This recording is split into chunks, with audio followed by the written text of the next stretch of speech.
Hello. Victor. Victor. Victor. I'm watching this video.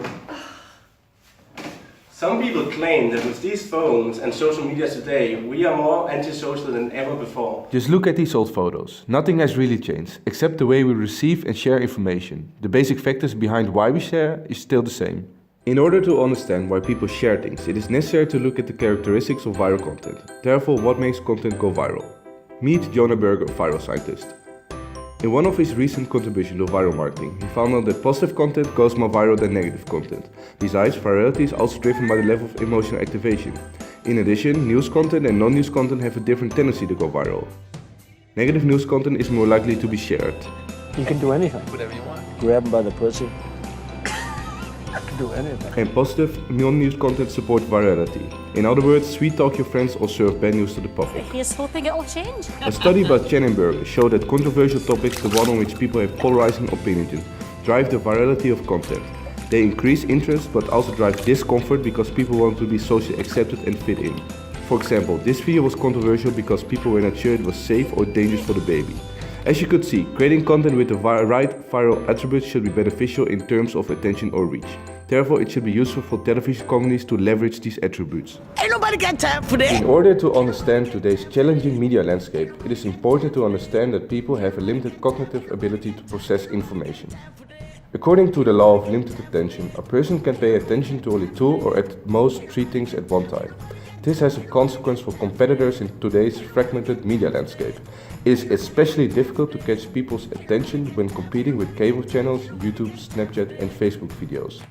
People might not even be exposed to your content since it's so many options competing for people's attention. Because of a limited attention and increased media buzz, then Facebook has even decided to filter its newsfeed.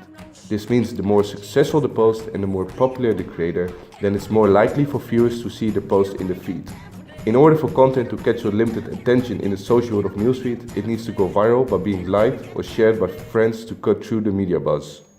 And some television companies have succeeded doing exactly this, interacting with television fans on social media and creating incredible successful and engaging campaigns. MTV EMA Awards allowed fans around the globe to interact with EMA sites, apps and social media to cast votes on their favorite artist. Joining fan teams, get exclusive backstage material and breaking news. Other examples are MTV France Teen Wolf Twitter hack showcasing all tweets with a werewolf scratch throughout a full moon night. The Voice Safe enabling people to vote live on Twitter, and Orange is the New Black sending direct messages to fans on Instagram. You twisted more than once, and I love the snap. A more interactive way is enabling consumers to explore campaigns by themselves, like Under Armour I Will What I Want campaign, where consumers can read social media posts directed towards one of their models, or allow fans to vote for their favorite program.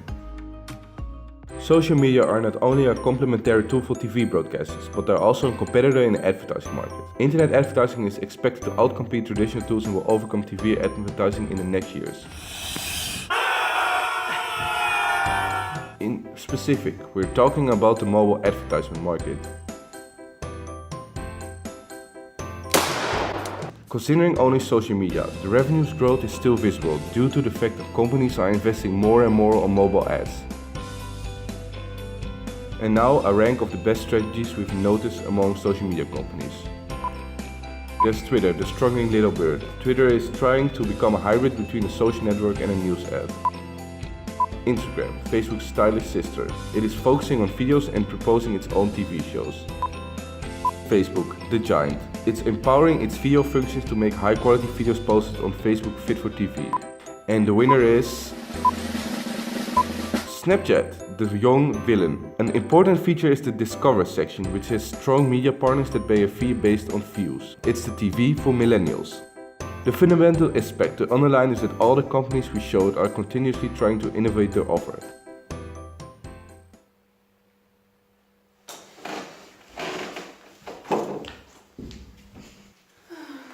Hey!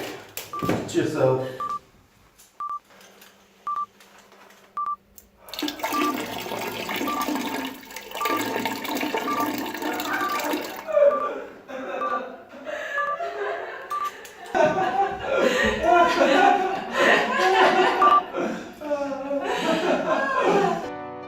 Based on the research of the social landscape, we take a step forward and look at the future of production. First of all, the ease of content production in social media has gained way for independent producers to distribute the content.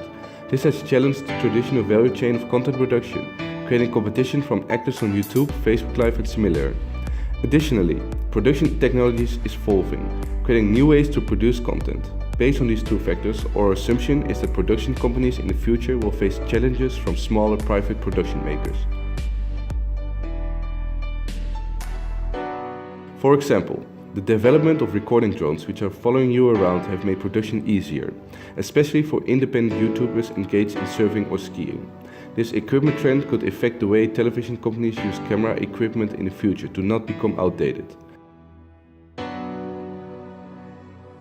Virtual reality is also gaining more ground and might in the future change production completely.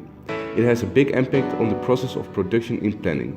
With VR, it is, for example, not possible to have a big filming crew in the background on a set, since it films 360 degrees at the same time. Also, the development of holograms could in the future change both the techniques of production and might even change the screens we are watching today. On the more extreme part of the evolving technology is that Sony has applied for its first patent of contact lenses with Wi-Fi connection and recording function. This can change the way production companies film live shows and shoot movies, which will decrease the number of needed takes and cameras.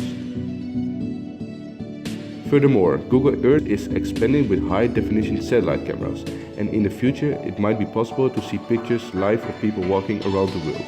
Based on this finding, our assumption is that production will be less about filming and more about managing a lot of tools and putting them together.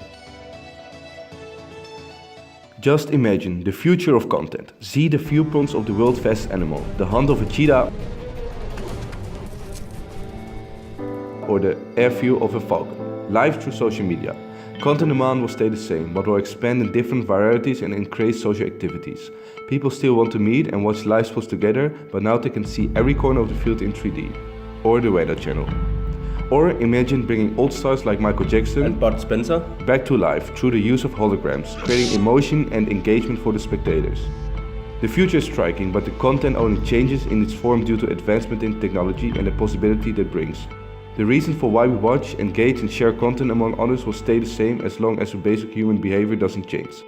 What the future of production and content will bring, we can only imagine a small fraction of it.